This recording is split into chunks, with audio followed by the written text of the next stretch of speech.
எனது நடிகை கீர்த்தி சுரேஷ நடிகர் சத்யராஜ் அவமானப்படுத்திட்டாரா? இதுக்கு விஜய் கூட இருக்கக்கூடிய பிரச்சனை தான் காரணமா? அப்படின்ற ஒரு விஷயம் தான் ரொம்பவே வைரலா போய்கிட்டு இருக்கு. விவாதத்தை ஏற்படுத்தி இருக்கு. இது என்னடா புது பஞ்சாயத்து அப்படின்ற மாதிரி தான் யோசிக்க வைக்குது. இயக்குனர் ரவியும் பாரதி ராஜா அவர்களுடைய மறைவுக்கு நிறைய பேர் வந்து போய் அஞ்சலி செலுத்தி இருந்தாங்க. அந்த வகையில நடிகை கீர்த்தி சுரேஷ்மே அங்க அஞ்சலி செலுத்த போயிருந்தாங்க. அந்த இடத்துல வச்சுதான் சத்யராஜ் அவர்கள் கீர்த்தி சுரேஷ அவமானப்படுத்திட்டாங்க அப்படின்ற விஷயம் வந்து ரொம்பவே பரவலா பேசப்படுது. அது மட்டும் இல்லாம இது என்னப்பா புது பஞ்சாயத்து அப்படின்ற மாதிரியுமே நிறைய பேர் பேசிட்டு இருக்காங்க. அது என்ன, அப்படி என்னதான் நடந்துச்சு அப்படிங்கறத பத்தி தான் நாம இந்த பதிவுல விரிவா பார்க்க போறோம். நடிகை கீர்த்தி சுரேஷ் இவங்க தமிழ் மட்டும் இல்லாம தெலுங்கு, ஹிந்தி இந்த மாதிரி மற்ற மொழி படங்களையுமே நடிச்சிட்டு இருக்காங்க. இன்னைக்கு வரைக்குமே ஒரு முன்னணி ஹீரோயினா தான் ஜொலிச்சுட்டு வந்துகிட்டு இருக்காங்க. இவங்க தமிழ் சினிமாவில இது என்ன மாயம் திரைப்படம் மூலமா தான் அறிமுகம் ஆனாங்க. அந்த படம் வந்து அந்த அளவுக்கு அவங்களுக்கு பேர் வாங்கி கொடுக்கலனா கூட அடுத்து சிவகார்த்திகேயன் கூட நடித்த ரஜினி முருகன் திரைப்படம் பெரிய அளவுல அவங்களுக்கு பேர் வாங்கி கொடுத்துச்சு. அதுக்கப்புறம் பாத்தீங்கன்னா அவங்க டாப் லெவல் ஹீரோயினா போயிட்டாங்க. அடுத்து விஜய், அதுக்கப்புறமா சூர்யா, விக்ரம் இப்படின்னு முன்னணி நடிகர்கள் கூட சேர்ந்து நிறைய வெற்றி படங்களை கொடுத்தாங்க. அதுலயும் ரஜினிகாந்த் அவர்கள் கூட தங்கச்சியா அண்ணாத்த திரைப்படத்தில் நடிச்சிருந்தாங்க. இவங்க தமிழ் மட்டுமே இல்லாம தெலுங்கு சினிமாவிலையும் நிறைய படங்கள் நடிச்சிருக்காங்க. ஹிந்திலையுமே ஒரு சில படங்கள் வந்து நடிச்சிருக்காங்க. இதுல இப்ப ரீசெண்டா பாத்தீங்க அப்படின்னா நடிகையர் திலகம் திரைப்படத்துல இவங்க நடிச்சிருந்தாங்க. அதாவது சாவித்ரி அவர்களுடைய வாழ்க்கை வரலாற்று திரைப்படமான நடிகையர் திலகம் திரைப்படத்தில் நடிச்சிருந்தாங்க. இந்த படம் நடிச்சது மூலமா இவங்களுக்கு வந்து தேசிய விருதுமே கிடைச்சிருந்தது. சிறந்த நடிகைக்கான தேசிய விருதுமே இவங்க வாங்கியிருந்தாங்க. இந்த படம் பெரிய அளவுல ஹிட் ஆனதுக்கு அப்புறமா இவங்களுக்கு நிறைய படங்கள் வந்து அது அடுத்தடுத்து வரும்னு எதிர்பார்த்தாங்க. ஏன்னா சாவித்ரி அவர்கள் மாதிரி அப்படியே இருந்தாங்க. அப்படியே பக்காவா நடிச்சு கொடுத்திருந்தாங்க. இவங்களோட நடிப்பு வந்து பெரிய அளவுல பாராட்டப்பட்டுச்சு. எல்லாருமே புகழ்ந்து தள்ளி இருந்தாங்க. சோ அதன் மூலமா இவங்களுக்கு தேசிய விருதுமே கிடைச்சது. அடுத்தடுத்து கண்டிப்பா நிறைய படங்கள் வரும்னு எதிர்பார்த்த நேரத்துல அவ்வளவா படங்கள் வரல. அதுக்கப்புறமா பாத்தீங்கன்னா மாமன்னன் திரைப்படத்துல நடிச்சாங்க. அந்த படம் வெற்றிக்கு அடைஞ்சதுக்கு அப்புறமா அடுத்தடுத்து இப்ப வந்து அவங்களுக்கு படம் வந்துகிட்டு இருக்கு அப்படின்ற மாதிரி தான் தகவல் வந்துகிட்டு இருக்கு. இதுக்கு இடையில இவங்க வந்து ஒரு தொழிலதிபரை காதலிச்சு திருமணம் செஞ்சுக்கிட்டாங்க. அது எல்லாருக்குமே தெரிஞ்ச விஷயம் தான். ஏன்னா இவர் ஏற்கனவே ஒருத்தவங்களை காதலிச்சு வந்துட்டு இருந்திருக்காங்க. அவங்கள வந்து கல்யாணம் பண்ணிக்கிட்டு இப்ப வந்து மறுபடியுமே திரைப்படங்கள் நடிச்சுட்டு தான் வந்துட்டு இருக்காங்க. ஒரு சில பேர் வந்து கல்யாணத்துக்கு அப்புறமா வந்து திரைப்படங்கள் நடிக்க மாட்டாங்க. ஆனா கீர்த்தி சுரேஷ் வந்து கல்யாணத்துக்கு அப்புறமாவும் படங்கள்ல வந்து கான்சன்ட்ரேட் பண்ணிக்கிட்டு தான் இருந்துகிட்டு இருக்காங்க. இதுக்கப்புறமா சைரன், ரகுதாத்தா போன்ற படங்கள் நடிச்சாங்க. கடைசியா பாத்தீங்க அப்படின்னா திரைப்படத்தோட ஹிந்தி ரீமேக்கான பேபி ஜான் படத்தில் நடிச்சாங்க. பட் ஆனா இந்த படம் அந்த அளவுக்கு ஹிட் கொடுக்கல. சோ அப்படிங்கிறது தான் இதுல நம்ம தெரிஞ்சுக்க வேண்டிய விஷயமா இருக்கு.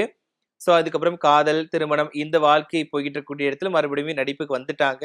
சோ இதே மாதிரி சத்யராஜ் அவர்கள் எடுத்துக்கிட்டோம்னா அவங்க அந்த டைம்ல வந்து எக்கச்சக்கமான படங்கள்ல ஹீரோவா நடிச்சிருக்காரு.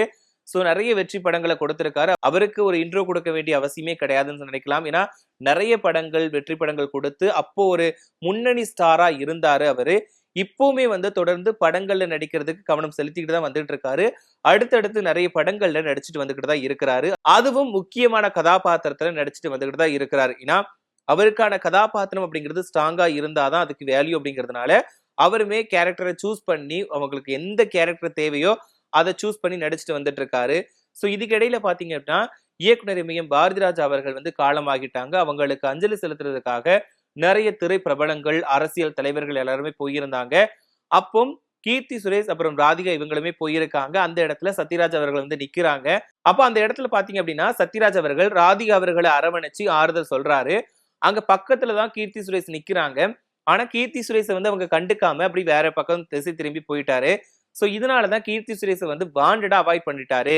அவமானப்படுத்தணும் அப்படிங்கிறதுக்காக தான் அவாய்ட் பண்ணிட்டு போறாரு அப்படின்றியான விவாதம் வந்து கிளம்பி இருக்கு. அதாவது அங்க வந்து நார்மலாவே நடந்திருக்கலாம். இந்த விஷயம் படிக்கிறது ஒரு நார்மலான விஷயம் தான். ஏன்னா அந்த ஒரு இடத்திற்கு வந்து போயிருக்க இடத்துல வந்து எல்லாத்தையும் கவனிச்சு பேசணுன்ற அவசியமும் கிடையாது.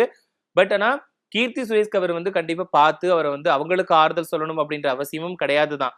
ஆனா இந்த ஒரு விஷயம், இந்த ஒரு வீடியோ காட்சிகள் வெளியாகி தான் இப்ப விவாதத்தை ஏற்படுத்தி இருக்கு.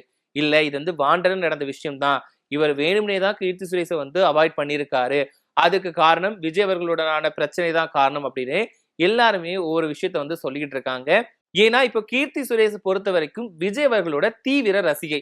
ஏன்னா அவர் கூட சேர்ந்து படங்களுமே நடிச்சுட்டாங்க. பட் இருந்தாலுமே கீர்த்தி சுரேஷ் அவர்களுக்கு விஜய் ரொம்பவே பிடிக்கும். திருமணத்துக்கு கூட கீர்த்தி சுரேஷ் அவர்களுடைய திருமணத்துக்கு கூட விஜய் அவர்கள் வந்து டைரக்டா போயிருந்தாங்க. அவங்களுக்குள்ள நட்பு வந்து அவ்வளவு க்ளோஸா இருக்குது. இதுல சத்யராஜ் அவர்களை பொறுத்த வரைக்கும் விஜய் அவர்கள் கட்சி ஆரம்பிச்சதுல இருந்து விமர்சனம் பண்ணிக்கிட்டே தான் இருக்கிறாங்க. இப்ப முதற்கொண்டு விமர்சனம் பண்ணிக்கிட்டு தான் இருக்காங்க. ஏன்னா சத்யராஜ் அவர்கள் வந்து திமுகவுக்கு ஆதரவா இருக்கிறாங்க. அவங்க வந்து டிவிகேவுக்கு ஆதரவா இருக்கிறாங்க. சோ இதனாலதான் விஜய் அவர்களுக்கு பிடிச்சவங்களை எதிரின்னு நினைச்சுக்கிட்டு சத்யராஜ் அவர்கள் வேணும்னே வாண்டடா வந்து இந்த மாதிரி ஒரு விஷயத்த பண்ணியிருக்காங்க அப்படின்ற மாதிரி சமூக வலைதளங்கள்ல ஒவ்வொருத்தரும் ஒவ்வொரு விதமான கருத்துக்களை சொல்லிக்கிட்டு இருக்கிறாங்க. ஏன்னா சமூக வலைதளங்களை பொறுத்த வரைக்கும் எதுக்காக எந்த மாதிரியான விவாதங்கள் ஏற்படும் அப்படிங்கிறது யாராலையுமே சொல்ல முடியாது. அந்த வகையில தான் இந்த ஒரு சம்பவமே நடந்திருக்கு. இந்த ஒரு வீடியோ காட்சிகள் வெளியாகி இதுக்கு ரவுண்ட் மார்க் வேற போட்டு காட்டிட்டு இருக்காங்க. பாத்தீங்களா, இவங்க வந்து ராதிகா சரத்குமார் அவர்களை மட்டும் அரவணைச்சு இந்த மாதிரி ஆறுதல் சொல்லியிருக்காங்க. பக்கத்துல கீர்த்தி சுரேஷ் நிக்கிறாங்க. அவங்கள பார்த்து எதுவுமே பேசக்கூட இல்ல, அப்படியே டேன் அடிச்சிடறாரு. சோ வாண்டடா தான் இந்த விஷயத்த சத்யராஜ் அவர்கள் பண்ணியிருக்காங்க அப்படின்ற மாதிரியுமே ஒவ்வொருத்தரும் ஒவ்வொரு விதமா பேசிட்டு இருக்காங்க. பட் இது வந்து நான் ஸ்டார்டிங்லேயே சொல்லிட்டேன், இது ஒரு நார்மலா நடந்த விஷயமா கூட இருக்கலாம். பட் இது வந்து திருச்சி பேசுறதுக்கான ஒரு விஷயமா இருக்கலாம். ஏன்னா கீர்த்தி சுரேஷ், சத்யராஜ் இவங்களுக்கும் எந்த விதமான ஒரு பிரச்சனை அப்படிங்கிறது கிடையாது, முன்விரோதமும் கிடையாது. அப்படி இருக்கக்கூடிய நேரத்துல அங்க சத்யராஜ் அப்புறம் ராதிகா அவர்கள் வந்து ஏற்கனவே படங்கள் சேர்ந்து நடிச்சிருக்காங்க. அவங்களுக்குள்ள நல்ல நட்பு இருக்கு. ஏன்னா அந்த காலத்துல இருந்து இப்ப வரைக்கும் அவங்க நல்லாவே நட்புல இருக்காங்க. சோ அதனால கூட அந்த இடத்துல அவங்க வந்து சந்திச்சு அவங்களுக்கான ஒரு வெளிப்பாடை வந்து வெளிப்படுத்தி இருக்கலாமே தவிர, இங்க கீர்த்தி சுரேஷ்க்கும் சத்யராஜுக்கும் அவர்களுக்குமே வந்து அந்த அளவுக்கான பாண்டிங் இருக்கான்னு கேட்டா கண்டிப்பா அது கிடையாது. சோ அதனால கூட அவர் நார்மலா விட்டுருக்கலாமே அப்படின்னு தான் எல்லாரும் பார்க்கப்படுது. பட் ஆனா இதை வந்து வேறு விதமா திரிச்சு பேசுறாங்க. இந்த ஒரு இடத்துல கூட அரசியல் ரீதியா வந்து ஒரு சில விஷயங்களை முன்வைக்கிறாங்க அப்படின்ற மாதிரி ஒரு தரப்பினர் குற்றச்சாட்டுகளையும் முன் வச்சுட்டு வந்துட்டு இருக்காங்க. அதாவது ஒரு தரப்பினர் வந்து இது வாண்டடா வேணும்னே அவமானப்படுத்தணும், விஜய் அவர்கள் கூட க்ளோஸா இருக்காங்க அப்படின்றதுக்காக அவமானப்படுத்தணும் அப்படின்றதுக்காக தான் அவர் வந்து அப்படி இருந்தாரு அப்படின்னு சொல்றதுக்கு ஒரு தரப்பினர் சொல்றாங்க. இன்னொரு தரப்பினர் இல்லப்பா, இது வந்து நார்மலா நடந்த விஷயம் தான்ப்பா, அதை நீங்க தான் பெருசாக்குறீங்க, அந்த இடத்துல கூடவா நீங்க அரசியலை கொண்டு போவீங்க அப்படின்னு இன்னொரு தரப்பினரும் கேள்விகள் எழுப்பிட்டு இருக்காங்க. சோ இந்த வீடியோவை நீங்க பாத்தீங்களா அப்படிங்கிறதையும், இந்த வீடியோவை பத்தி நீங்க என்ன நினைக்கிறீங்க அப்படிங்கிறதையும் மறக்காம கமெண்ட்ல சொல்லுங்க.